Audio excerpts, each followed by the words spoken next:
আমার জীবনের সবচেয়ে বড় শিক্ষা, আমার জীবনের সবচেয়ে বেশি দাগ কেটেছে, আমি এটি না বলে পারি না। এখানে অভিভাবকরা আছেন অনেকে, আমি এটি না বলে পারি না, আমার জীবনের সবচেয়ে বেশি দাগ কেটেছে। আমি তখন ঢাকা বিশ্ববিদ্যালয়ের সূর্যচন্দ্র হলের ছাত্র ছিলাম। আমি যখন সূর্যচন্দ্র হলে পড়ি তখন আমাদের একজন মামা ছিলেন, নাইট গার্ড ছিলেন। তিনি সারা রাত ধরে নাইট ডিউটি দেন, সকালে পিঠা বিক্রি করতেন। তো আমি বললাম যে মামা, আপনি সকালে পিঠা বিক্রি করছেন, আপনি ঘুমান কেন? সারা রাত ধরে নাইট ডিউটি দেন, সকালে পিঠা বিক্রি করেন। বলে যে মামা, আমার জন্য দোয়া করবে, আমার ছেলেটা এসএসসিতে প্লাস পেয়েছে, এসএসসিতে এই প্লাস পায়, আমার ছেলেকে আমি ঢাকা মেডিকেলে ভর্তি করাবো। এখানে ঢাকা মেডিকেল দেখতে পাই, আমার খুব স্বপ্ন আমার ছেলে ঢাকা মেডিকেলে পড়বে। তা আমি বললাম মামা, ছেলেকে ধর্মকর্ম শিখান্ত। বলে যে মামা, আমার ছেলে ভালো ছেলে, আসলে সময় পায় না, এমনি আমার ছেলে খুব ভালো ছেলে। আমি বললাম তারপরে মামা, ছেলেকে একটু ধর্মকর্ম শিখাবেন। কিছুদিন যাওয়ার পরে দেখি একজন মামা দুপুরে ফল বিক্রি করছে। তা আমি বললাম মামা, সারা ধরে নাইট ডিউটি দেন, সকালে পিঠা বিক্রি করছেন, দুপুরে ফল বিক্রি করছে, আপনি ঘুমানটা কখন? মামা, আমার জন্য তখন আমার ছেলেটা এসএসসিতে প্লাস পেয়েছে, তাকে মেডিকেলে ভর্তি করতে, কোচিং ভর্তি করতে হবে, 30,000 টাকা লাগবে, এই জন্য আমি একটু কষ্ট করছি।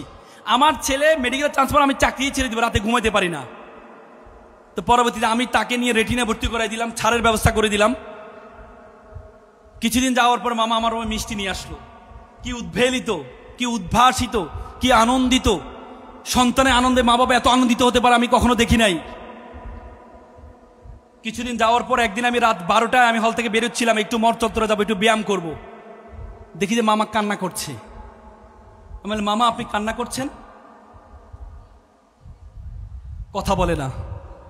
আমি বললাম মামা, আপনি কান্না করছেন? বলছে মামা, আমাকে ক্ষমা করবেন। আমি বললাম মামা, কি হয়েছে? কারণ জানেন মামা, আমার ছেলেটা ইয়াবা আসক্ত। আমার ছেলেটা ইয়াবা আসক্ত। গতকাল বাসায় এসে শোকেজের গ্লাস ভেঙেছে, আলমিরা গ্লাস ভেঙেছে টাকার জন্য। বিশ্বাস করেন মামা, আমি আমার ছেলেকে, আমি ডাক্তারি পড়িয়েছি, আমি মনে করেছিলাম আমি যখন অসুস্থ হব আমার ছেলে আমাকে সুস্থ করবে, কিন্তু আমি আজকে সুস্থ মানুষকে আমার ছেলে অসুস্থ বানিয়ে দিচ্ছে। এমন অসভ্য ছেলে আমি চাইনি, এমন বর্বর ছেলে আমি চাইনি। আমার ভাইয়ের ছেলে দিনমজুর, সারাদিন রিক্সা চালিয়ে এসে একসাথে মা বাবার সাথে খাওয়া দাওয়া করে। বিশ্বাস করেন মামা, আজকে 6 মাস আমি আমার ছেলেকে দেখি না। এমন বর্বর ছেলে আমি চাইনি। With due respect to our guardians, with due respect to our guardians, আপনি আপনার ছেলেকে ডাক্তার বানালেন, ইঞ্জিনিয়ার বানালেন, কোনো কাজে আসবে না। এ ছেলের মধ্যে যদি ধর্মীয় জ্ঞান না থাকে, এ ছেলে ভয়ঙ্কর আকার ধারণ করবে, ভয়ঙ্কর আকার ধারণ করবে। ধর্ম আপনাকে শিক্ষা দেয়, ওয়াকফিদ লাহুমা জানাউ যুলমিনার রাহমা ওয়াকুল রাব্বিরহামহুমা কামা রাব্বায়ানি সগীরা। হে আল্লাহ, তুমি আমার মা বাবাকে সেভাবে লালন পালন করো যেভাবে আমার মা বাবা আমাকে লালন পালন করেছে। ধর্ম আপনাকে শিক্ষা দেয়, ওয়ালা তাকুল্লাহুমা উফি ওয়ালা তানহারহুমা ওয়াকুল্লাহুমা কাউলান কারীমা। মা বাবার সাথে উফ শব্দটি পর্যন্ত ব্যবহার করো না। আল্লাহ রাসূল বলেছেন, মান লাইসা মাল্লাম ইয়ারহামা সগীরানা ওয়ালা মাইয়ুকরু কাবীরানা। তুমি আমার উম্মত নয় যদি বড়দেরকে শ্রদ্ধা না করো, ছোটদেরকে স্নেহ না করো। It's the religion, each and every religion respect parents. অত সৈন্য হ কিলুকাম রূপ রহিত কপদগিনী নির্বিষ্টাহ দলপগ পিঙ্গ কদলী কুঞ্জ প্রমদ বানরা। প্রত্যেকটি ধর্ম মা বাবাকে শ্রদ্ধার কথা বলেছেন, ছোটদেরকে স্নেহের কথা বলেছেন।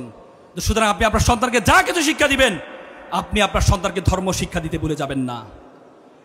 আপনারা এখানে যারা নতুন বাংলাদেশ হয়েছে, আমাদের দেশ, পৃথিবীতে এত সুন্দর দেশ আপনি কোথাও পাবেন না। পৃথিবীতে এত সুন্দর, আই হ্যাভ ভিজিটেড 26 এটা অল ওভার দ্য ওয়ার্ল্ড। আমি পৃথিবীর 26টা দেশে গিয়েছি। একদিন থেকে যে 2 দিন থেকে যে আমার দেশের জন্য অন্যরকম ভালোবাসা তৈরি হয়েছে। কিছুদিন আগে আমি রাশিয়া গিয়েছিলাম নামাজ পড়ার জন্য, অজু করব, পানিতে হাত দিয়েছি, আমার আঙ্গুল ফেটে রক্ত বের হয়েছে, -25 ছিল ঠান্ডা। পৃথিবীতে এত সুন্দর দেশ তুমি কোথাও পাবা না। জন অফ কেনেডি বলেছে, you don't ask what country can do for you, you can ask you can do for you country. তুমি জিজ্ঞেস করো তোমার দেশ তোমাকে কি দিয়েছে, বরং তুমি জিজ্ঞেস করো তোমার দেশের জন্য তুমি কি করেছো। তো সুতরাং আমরা ভালো করে পড়াশোনা করব, পিতামাতাকে শ্রদ্ধা করব, নিজের দেশকে সুন্দরভাবে গঠন করব।